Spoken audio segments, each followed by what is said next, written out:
I hope everyone is having a great day. I'm just going to wait for the viewer count to kick in because I cannot tell you how many times I have streamed and the recording didn't save and then I had to do it all over again. And what a waste of time that is. So I hope everyone is having a great day. I hope everyone had a great weekend. We are continuing on with Edgar Allan Poe's classic tales of horror. Today we are reading King Pest. I am now streaming in a different stream because someone suggested I upload this to the Reading and Writing Twitch channel versus IRL. So let's get into it. King Pest. A tale containing an allegory. The gods do bear and will allow in kings the things which they abhor in rascal roots, which is from Buckhurst's Tragedy of Ferrex and Porrex. About 12 o'clock one night in the month of October, and during the chivalrous reign of the 3rd Edward, 2 seamen belonging to the crew of the Free and Easy, a trading schooner plying between Sluis and the Thames, and then at anchor in that river, were much astonished to find themselves seated in the tap-room of an alehouse in the parish of St. Andrews, London, which alehouse bore for sign the portraiture of a jolly tar. The room, though ill-contrived, smoke-blackened, low-pitched, and in every other respect agreeing with the general character of such places at the period, was nevertheless, in the opinion of the grotesque groups scattered here and there within it, sufficiently well adapted to its purpose. Of these groups, our 2 seamen formed, I think, the most interesting, if not the most conspicuous. The one who appeared to be the elder, and whom his companion addressed by the characteristic appellation of Legs, was at the same time much the taller of the 2.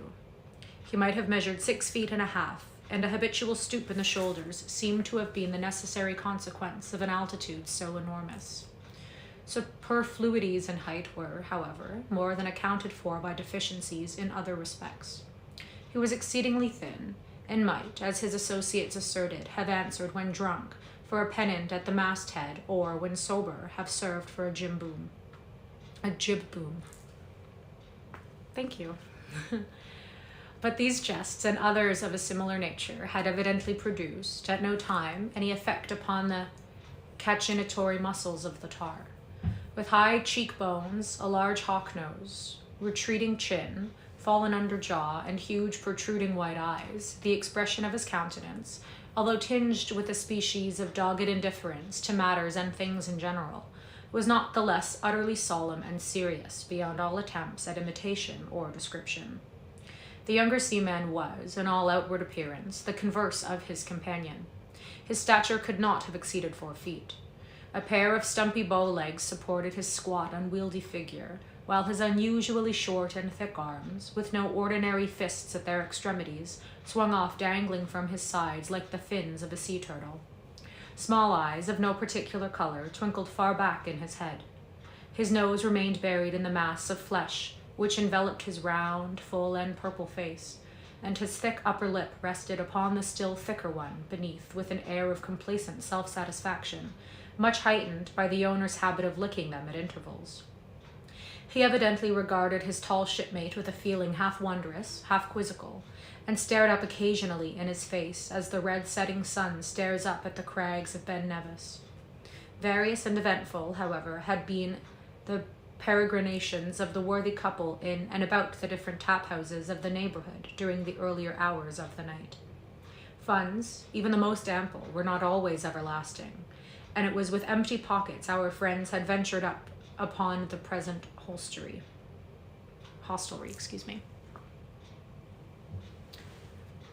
Where's Donut Country?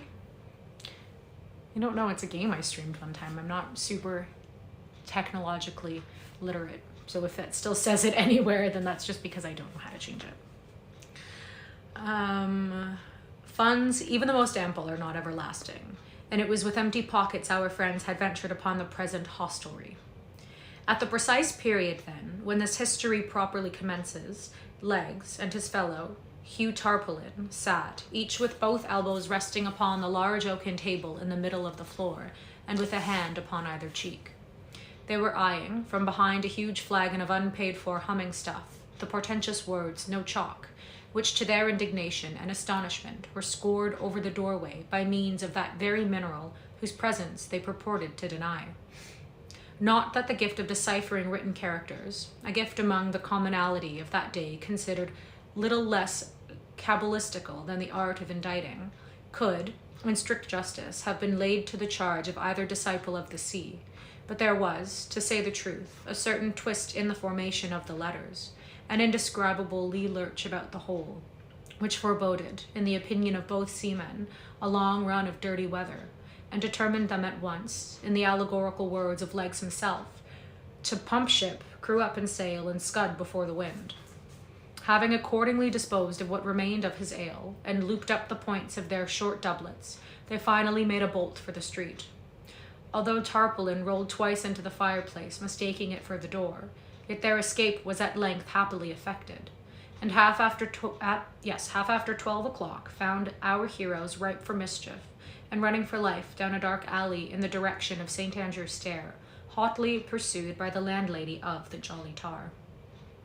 At the epoch of this eventful tale, and periodically, for many years before and after, all England, but more especially the metropolis, resounded with the fearful cry of plague. The city was in great measure depopulated, and in those horrible regions, in the vicinity of the Thames, where, amid the dark, narrow, and filthy lanes and alleys, the demon of disease was supposed to have had his nativity, awe, terror, and superstition were alone to be found stalking abroad. By authority of the king, such districts were placed under ban, and all persons forbidden, under pain of death, to intrude upon their dismal solitude. Yet neither the mandate of the monarch, nor the huge barriers erected at the entrances of the streets, nor the prospect of that loathsome death which, with almost absolute certainty, overwhelmed the wretch whom no peril could deter from the adventure, prevented the unfurnished and untenanted dwellings from being stripped by the hand of nightly rapine of every article, such as iron, brass, or leadwork, which could in any manner be turned into a profitable account. Oh, donut country. Pride is in the tags. That's funny. I'll have to remove that. Above all, it was usually found, upon the annual winter opening of the barriers, that locks, bolts, and secret cellars had proved but slender protection to those rich stores of wine and liquors which, in consideration of the risk and trouble of removal, many of the numerous dealers, having shops in the neighborhood, had consented to trust, during the period of exile, to so insufficient a security. But there were very few of the terror-stricken people who attributed these doings to the agency of human hands.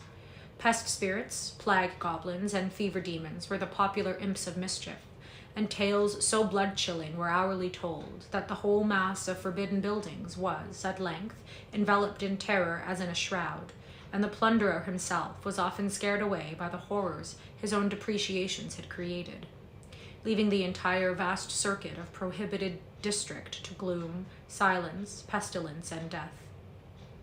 It was by one of the terrific barriers already mentioned, and which indicated the region beyond to be under the pest ban, that, in scrambling down an alley, Legge and the worthy Hugh Tarpaulin found their progress suddenly impeded. To return was out of the question, and no time was to be lost, as their pursuers were close upon their heels. With thoroughbred seamen to clamber up the roughly fashioned plankwork was a trifle, and maddened with the twofold excitement of exercise and liquor, they leapt unhesitatingly down within the enclosure, and, holding on their drunken course with shouts and yellings, were soon bewildered in its noisome and intricate recesses. They had not indeed been intoxicated beyond moral sense. Their reeling footsteps had they not indeed been intoxicated beyond moral sense, their reeling footsteps may have been palsied by the horrors of their situation. The air was cold and misty. The paving stones, loosed from their beds, lay in wild disorder amid the tall, rank grass, which sprang up around the feet and ankles. Fallen houses choked up the streets. The most fetid and poisonous smells everywhere prevailed, and by the aid of that ghastly light which, even at midnight, never fails to emanate from a vapory and pestilential atmosphere, might be discerned lying in the bypaths and alleys, or rotting in the windowless habitations, the carcass of many a nocturnal plunderer arrested by the hand of the plague in the very perpetration of his robbery. But it lay not in the power of images or sensations or impediments such as these to stay the course of men who, naturally brave, and at that time especially, brimful of courage and of humming stuff, would have reeled, as straight as their condition might have permitted, undauntedly into the very jaws of death. Onward, still onward, stalked the grim legs, making the desolate solemnity echo and re-echo with yells like the terrific war whoop of the Indian. And onward, still onward, rolled the dumpy tarpaulin, hanging on to the doublet of his more active companion, and far surpassing the latter's most strenuous exertions in the way of vocal music, by bull-roarings and basso from the profundity of his stentorian lungs. They had now evidently reached the stronghold of the pestilence. Their way at every step or plunge grew more noisome and more horrible, the path more narrow and more intricate. Huge stones and beams falling momently off the decaying roofs above them gave evidence, by their sullen and heavy descent, of the vast height of the surrounding houses, and while actual exertion became necessary to force a passage through frequent heaps of rubbish, it was by no means seldom that the hand fell upon a skeleton or rested upon a more fleshy corpse. Suddenly, as the seamen stumbled against the entrance of a tall and ghastly-looking building, a yell more than usually shrill from the throat of the excited legs was replied to from within in a rapid succession of wild, laughter-like, and fiendish shrieks. Nothing daunted at sounds which, of such a nature, at such a time, and in such a place, might have curdled the very blood and hearts less irrevocably on fire. The drunken couple rushed headlong against the door, burst it open, and staggered into the midst of things with a volley of curses. The room within which they found themselves proved to be the shop of an undertaker, but an open trapdoor in the corner of the floor near the entrance looked down upon a long range of wine cellars, whose depths the occasional sound of bursting bottles proclaimed to be well stored with their appropriate contents. In the middle of the room stood a table, in the center of which again arose a huge tub of what appeared to be punch. Bottles of various wines and cordials, together with jugs, pitchers, and flagons of every shape and quality, were scattered profusely upon the board. Around it, upon coffin trestles, was seated a company of 6. This company I will endeavor to delineate one by one. Fronting the entrance, and elevated a little above his companions, sat a personage who appeared to be the president of the table. His stature was gaunt and tall, and legs was confounded to behold in him a figure more emaciated than himself. His face was as yellow as saffron, but no feature, except in one alone, was sufficiently marked to merit a particular description. This one consisted in a forehead so unusually and hideously lofty as to have the appearance, of a bonnet or crown of flesh superadded upon the natural head. His mouth was puckered and dimpled into an expression of ghastly affability, and his eyes, as indeed the eyes of all at the table, were glazed over with the fumes of intoxication.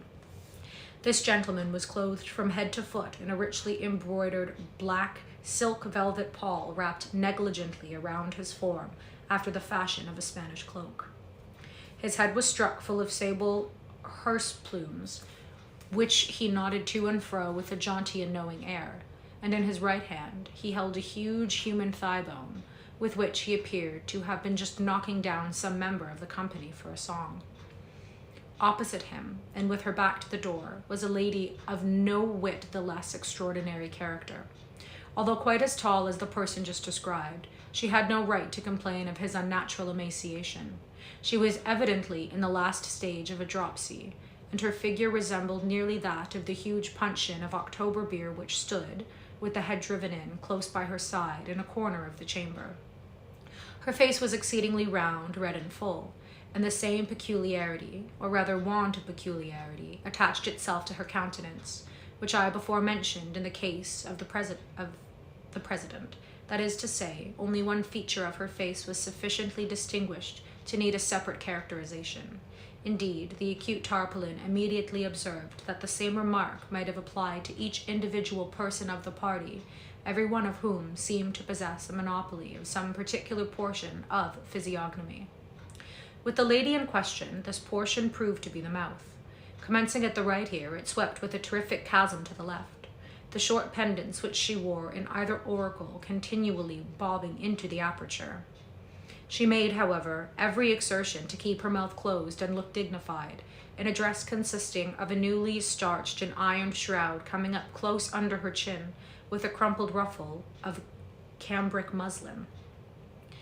At her right hand sat a diminutive young lady whom she appeared to patronize. This delicate little creature, in the trembling of her wasted fingers, in the livid hue of her lips, and in the slight hectic spot which tinged her otherwise leaden complexion, gave evident indications of a galloping consumption. An air of extreme hot tone, however, pervaded her whole appearance. She wore, in a graceful and dégagé manner, a large and beautiful winding sheet of the finest Indian lawn. Her hair hung in ringlets over her neck. A soft smile played about her mouth, but her nose, extremely long, thin, sinuous, flexible, and pimpled, hung down far below her upper lip, and, in spite of the delicate manner in which she now and then moved it to one side or the other with her tongue, gave to her countenance a somewhat equivocal expression. Her nose? Move your nose with your tongue, that's gross. Over against her, and upon the left of the dropsical lady, was seated a little puffy, wheezing, and gouty old man, whose cheeks reposed upon the shoulders of their owner, like two huge bladders of Oporto wine. With his arms folded, and with one bandaged leg deposited upon the table, he seemed to think himself entitled to some consideration. He evidently prided himself much upon every inch of his personal appearance, and took more especial delight in calling attention to his gaudy-colored skirt-out. This, to say the truth, must have cost him little to no money, and was made to fit him exceedingly well. Must have cost him no little money, and this was made to fit him exceedingly well, being fashioned from one of the curiously embroidered silken covers appertaining to those glorious estetouans which, in England and elsewhere, are customarily hung up in some conspicuous place upon the dwellings of departed aristocracy. Next to him, and at the right hand of the president, was a gentleman in long white hose and cotton drawers. His frame shook in a ridiculous manner with a fit of what Tarpaulin called the horrors.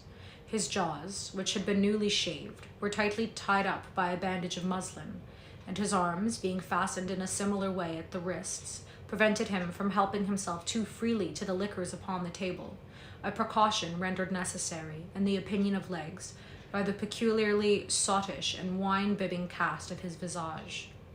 A pair of prodigious ears, nevertheless, which it was no doubt found impossible to confine, towered away into the atmosphere of the apartment, and were occasionally pricked up in a spasm at the sound of the drawing of a cork. Fronting him, sixth and lastly, was situated a singularly stiff-looking personage, who, being afflicted with paralysis, must, to speak seriously, have felt very ill at ease in his unaccommodating habiliments. He was habited somewhat uniquely in a new and handsome mahogany coffin. Its top or headpiece pressed upon the skull of the wearer and extended over it in the fashion of a hood, giving to the entire face an air of indescribable interest. Armholes had been cut in the sides for the sake not more of elegance than of convenience, but the dress, nevertheless, prevented its proprietor from sitting as erect as his associates, and as he lay reclining against his trestle at an angle of 45 degrees, a pair of huge Google eyes rolled up their awful whites towards the ceiling in absolute amazement at their own enormity. Before each of the party lay a portion of a skull, which was used as a drinking cup.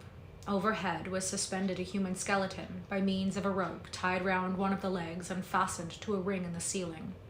The other limb, confined by no such fetter, stuck off from the body at right angles, causing the whole loose and rattling frame to dangle and twirl about at the caprice of every occasional puff of wind which found its way into the apartment. In the cranium of this hideous thing lay a quantity of ignited charcoal, which threw a fitful but vivid light over the entire scene, while coffins and other wares appertaining to the shop of an undertaker were piled high up around the room and against the windows, preventing any ray from escaping into the street. At sight of this extraordinary assembly, and of their still more extraordinary paraphernalia, our two seamen did not conduct themselves with that degree of decorum which might have been expected. Legs, leaning against the wall near which he happened to be standing, dropped his lower jaw still lower than usual, and spread open his eyes to their fullest extent, while Hugh Tarpaulin, stooping down so as to bring his nose upon a level with the table, and spreading out a palm upon either knee, burst into a long, loud, and obstreperous? Never heard that word before. Obstreperous roar of very ill-timed and immoderate laughter. Without, however, taking offense at behavior so excessively rude, the tall president smiled very graciously upon the intruders, nodded to them in a dignified manner with his head of sable plumes, and, arising, took each by an arm and led him to a seat which some others of the company had placed in the meantime for his accommodation. Legs to all this offered not the slightest resistance, but sat down as he was directed, while the gallant Hugh, removing his coffin trestle from its station near the head of the table, to the vicinity of the little consumptive lady in the winding sheet, plumped down by her side in high glee, and pouring out a scull of red wine, quaffed it to their better acquaintance. But at this presumption, the stiff gentleman in the coffin seemed exceedingly nettled, and serious consequences might have ensued, had not the president, rapping upon the table with his truncheon, diverted the attention of all present to the following speech. It becomes our duty upon the present happy occasion. Avast there, interrupted Legs, looking very serious. Avast there a bit, I say, and tell us who the devil ye all are, and what business ye have here, rigged off like the foul fiends, and swilling the snug blue ruin stowed away for the winter by my honest shipmate, Will Wimble the undertaker. At this unpardonable piece of ill-breeding, all the original company half started to their feet and uttered the same rapid succession of wild, fiendish shrieks which had before caught the attention of the seamen. The president, however, was the first to recover his composure, and at length, turning to Legs with great dignity, recommenced. Most willingly will we gratify any reasonable curiosity on the part of the guests so illustrious, unbidden though they be. Know then that in these dominions I am monarch, and here rule with undivided empire under the title of King Pest the First. This apartment, which you no doubt profanely suppose to be the shop of Will Wimble the undertaker, a man whom we know not, and whose plebeian appellation has never before this night thwarted our royal ears. This apartment, I say, is the dies chamber of our palace, devoted to the councils of our kingdom, and to other sacred and lofty purposes. The noble lady who sits opposite is Queen Pest, our serene consort. The other exalted personages whom you behold are all of our family, and wear the insignia of the blood royal under the respective titles of His Grace the Archduke Pestiferous, His Grace the Duke of Pestilential, His Grace the Duke Tempest, and Her Serene Highness the Archduke Anapest. As regards, continued he, your demand of the business upon which we sit here in council, we might be pardoned for replying that it concerns, and concerns alone, our own private and regal interest, and is in no manner important to any other than ourself. But in consideration of those rights to which as guests and strangers you may feel yourselves entitled, we will furthermore explain that we are here this night, prepared by deep research and accurate investigation, to examine, analyze, and thoroughly determine the indefinable spirit, the incomprehensible qualities and nature of those inestimable treasures of the palate, the wines, ales, and liqueurs of this goodly metropolis, by so doing to advance not more our own designs than the true welfare of that unearthly sovereign whose reign is over us all, whose dominions are unlimited, and whose name is death. Whose name is Davy Jones, ejaculated Tarpaulin, helping the lady by his side to a skull of liqueur, and pouring out a second for himself. Profane varlet, said the president, now turning his attention to the worthy Hugh. Profane and execrable wretch, we have said that, in consideration of those rights which, even in thy filthy person, we feel no inclination to violate, we have condescended to make reply to thy rude and unreasonable inquiries. We nevertheless, for your unhallowed intrusion upon our counsels, believe it our duty to mulct thee and thy companion in each a gallon of black strap, having imbibed which to the prosperity of our kingdom, at a single draught, and upon your bended knees, ye shall be forthwith free either to proceed upon your way, or remain and be admitted to the privileges of our table, according to your respective and individual pleasures. It would be a matter of utter impossibility, replied Legs, whom the assumptions and dignity of King Pest I had evidently inspired with some feelings of respect, and who arose and steadied himself by the table as he spoke. It would, please your majesty, be a matter of utter impossibility to stow away in my hold even 1/4 part of that same liquor which your majesty has just mentioned. To say nothing of the stuffs placed on board in the forenoon by way of ballast, and not to mention the various ales and liqueurs shipped this evening at various seaports, I have at present a full cargo of humming stuff, taken in and duly paid for at the sign of the Jolly Tar. You will, therefore, please your majesty, be so good as to take the will for the deed, for by no manner of means either can I, or will I, swallow another drop, least of all a drop of that villainous bilge water that answers to the name of blackstrap. Belay that, interrupted Tarpaulin, astonished not more at the length of his companion's speech than at the nature of his refusal. Belay that, you lubber. And I say, Legs, none of your palaver. My hull is still light, although I confess you yourself seem to be a little top-heavy. And as for the matter of your share of the cargo, why, rather than raise a squall, I would find stowage room for it myself, but— This proceeding, interposed the president, is by no means in accordance with the terms of the mulct or sentence, which is in its nature median, and not to be altered or recalled. The conditions we have imposed must be fulfilled to the letter, and that without a moment's hesitation, in failure of which fulfillment we decree that you do here be tied neck and heels together, and duly drowned as rebels in yon hogshead of October beer. A sentence, a righteous and just sentence, a glorious decree, a most worthy and upright and holy condemnation, shouted the Pest family altogether. The king elevated his forehead into innumerable wrinkles. The gouty little old man puffed like a pair of bellows. The lady of the winding sheet waved her nose to and fro. The gentleman in the cotton drawers pricked up his ears. She of the shroud gasped like a dying fish, and he of the coffin looked stiff and rolled up his eyes. Chuckled Tarpaulin without heeding the general excitation. I was saying, said he, when Mr. King Pest poked in his marlinspike, that as for the matter of 2 or 3 gallons more or less of black strap, it was a trifle to a tight sea-boat like myself not overstowed. But when it comes to drinking the health of the devil, whom God assoilize, and going down upon my marrow bones to his ill-favored majesty there, whom I know, as well as I know myself to be a sinner, to be nobody in the whole world but Tim Hurly-Gurly, the stage player. Why, it's quite another guess sort of a thing, and utterly altogether past my comprehension. He was not allowed to finish this speech in tranquillity. At the name of Tim Hurly-Gurly, the whole assembly leapt from their seats. Treason, shouted His Majesty King Pest I.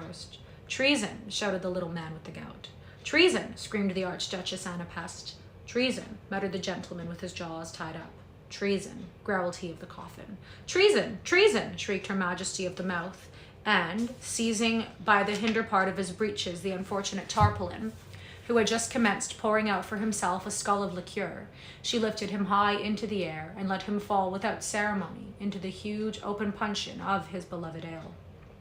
Bobbing up and down for a few seconds like an apple in a bowl of toddy, he at length finally disappeared amid the whirlpool of foam which, in the already effervescent liqueur, his struggles easily succeeded in creating. Not tamely, however, did the tall seaman behold the discomfiture of his companion. Jostling King Pest through the open trap, the valiant Legs slammed the door down upon him with an oath, and strode toward the center of the room. Here tearing down the skeleton, which swung over the table, he laid it about him with so much energy and goodwill that, as the last glimpses of light died away within the apartment, he succeeded in knocking out the brains of the little gentleman with the gout. Rushing then with all his force against the fatal hogshead full of October ale and Hugh Tarpaulin, he rolled it over and over in an instant. Out poured a deluge of liquor so fierce, so impetuous, so overwhelming, that the room was flooded from wall to wall. The loaded table was overturned. The trestles were thrown upon their backs, the tub of punch into the fireplace, and the ladies into hysterics. Piles of death furniture floundered about. Jugs, pitchers, and carboys mingled promiscuously in the melee, and wicker flagons encountered desperately with bottles of junk. The man with the horrors was drowned upon the spot. the little stiff gentleman floated out of his coffin, and the victorious legs, seizing by the waist the fat lady in the shroud, rushed out with her into the street and made a beeline for the Free and Easy, followed under easy sail by the redoubtable Hugh Tarpaulin, who, having sneezed 3 or 4 times, panted and puffed after him with the Archduchess and a Pest. And that is it. That was King Pest. Really liking the poem. Hope you're enjoying it. I am enjoying it. Thank you for reading with me. I hope everyone has a great day. As usual, I will upload this on YouTube under my channel. It's the same name, KAreadsClassics. That's all one word, no space. And I will see you later. Bye.